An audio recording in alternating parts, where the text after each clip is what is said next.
연말정산 이 개념 정리가 제대로 돼 있으면 굉장히 좋을 것 같아요. 안 좋을 것 같아요? 아니요, 좋죠. 급여를 회사에서 어떻게 주고 있는지 보실 때 도움 많이 되실 거예요. 요걸 바탕으로 이제 심화편, 자신의 연봉에 맞는 최적의 포트폴리오는 어떻게 되는지.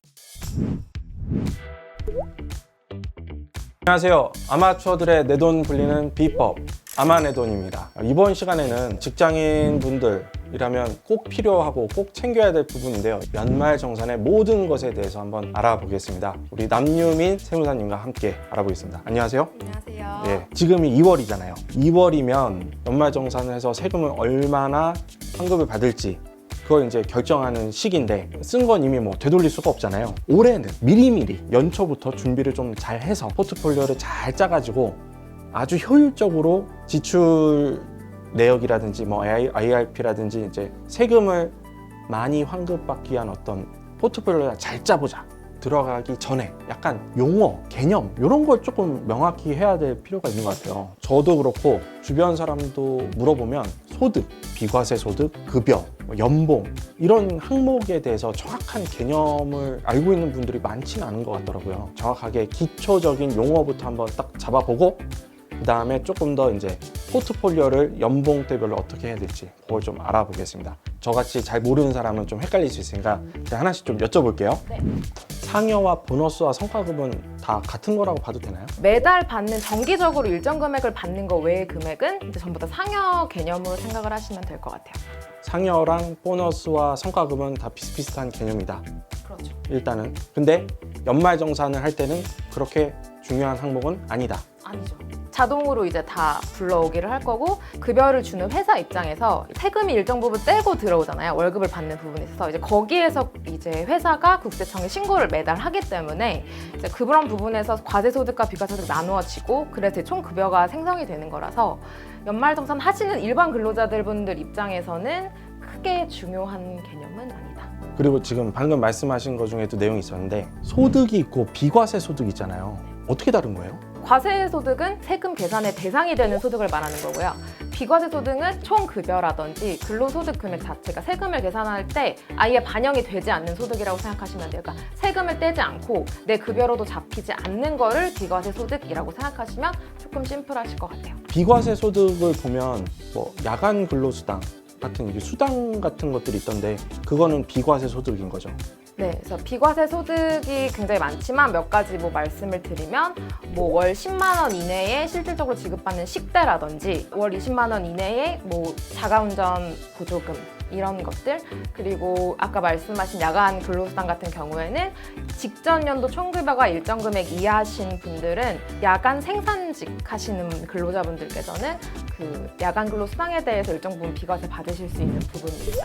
월급 외에 추가적으로 이렇게 주는 수당들은 대부분 이제 비과세 소득에 해당된다. 대부분은 아니고요. 그 비과세 소득을 받으시는 분들이 제가 봤을 때는 많지는 않을 것 같은데. 핸드폰 사용료.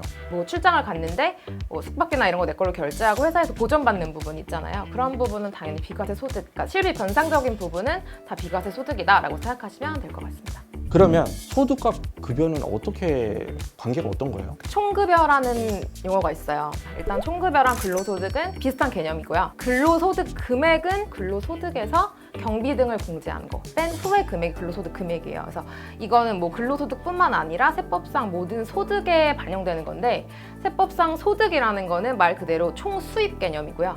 소득 금액이라는 용어는 총수입에서 경비를 뺀 후의 금액이 소득 금액이다. 그래서 소득이랑 소득 금액의 차이만 구분을 하실 수 있으면 되고 근로소득과 총급여는 같은 개념이다라고 생각하시면 될 것 같아요. 그 경비는 어떤 거예요? 이제 다른 사업소득이나 이런 거 같은 경우에는 경비 부분이 빠지는데요. 이제 근로소득자들을 대상으로 이제 세금을 계산을 할 때 근로소득 공제라는 부분이 들어가는 부분이 있어요. 이거는 급여 수준에 따라서 모든 근로자에게 다 적용을 해주는 거고요. 총급여가 있으면 거기에서 이제 일정 금액 계산을 해서 근로소득 공제라고 빠지는 부분이 있기 때문에 그걸 뺀 후의 금액을 근로소득 금액이다라고 생각하시면 될 것 같습니다. 우리가 흔히 얘기하는 거 있잖아요.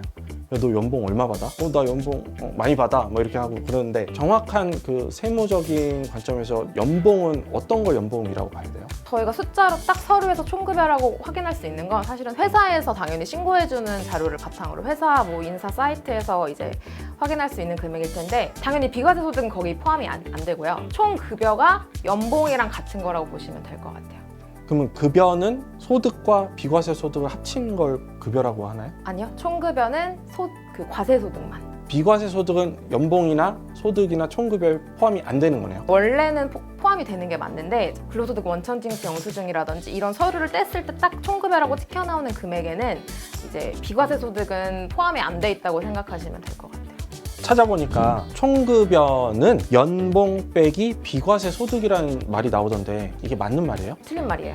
여기서 이제 하나 다른 용어 들어가야 되는 게 연간 근로소득이라는 게 있는데 연간 근로소득 금액에는 과세소득, 비과세소득 다 들어가는 게 맞아요. 연간 근로소득에서 비과세 소득을 뺀 후의 금액을 총급여라고 생각하시면 됩니다. 어떤 사람들은 이제 사석에서 얘기를 할 때 연간 근로소득을 가지고 연봉이라고 얘기하는 사람도 있고 그렇죠. 뭐 복지로 받는 것도 다 이제 연봉이다라고 생각하시는 분들이 있을 수 있으니까. 우리가 말하는 연봉 총급여는 급여, 상여, 보너스 이런 걸 다 합친 금액이네요. 과세되는 걸 다 합친 금액이 총급여.